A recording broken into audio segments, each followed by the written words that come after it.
ప్రభుజీ ఇప్పుడు ధర్మార్థ కామ మోక్షాలు అంటుంటారు. దీన్ని ఎలా తీసుకోవాలి, ఎలా ఆచరించాలి? మీరు చూడండి, చతుర్విధ పురుషార్థములు అంటారు. అవును, ధర్మ, అర్థ, కామ, మోక్ష. మోక్ష.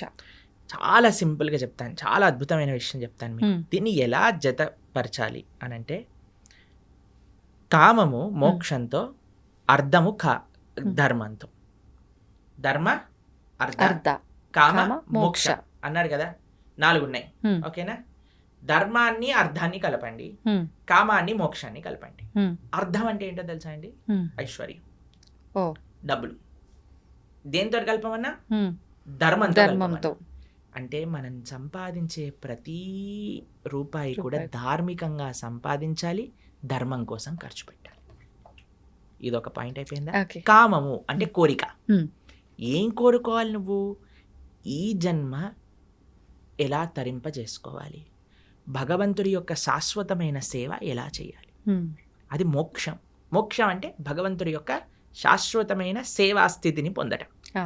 వైకుంఠంలో, గోలోకంలో స్వామిని ఆరాధన చేసుకోవటం. హ్మ్. ఎవరు మన భగవత్ స్వరూపంగా మనం భావించి ఆరాధన చేస్తున్నాము, హ్మ్. స్వామి దగ్గరికి వెళ్ళి చక్కగా రామ, కృష్ణ, నృసింహ, నారాయణ వాళ్ళకి ఆరాధన చేసుకోవటం, నిరంతరం వారి యొక్క సేవలో ఉండటం. అవును.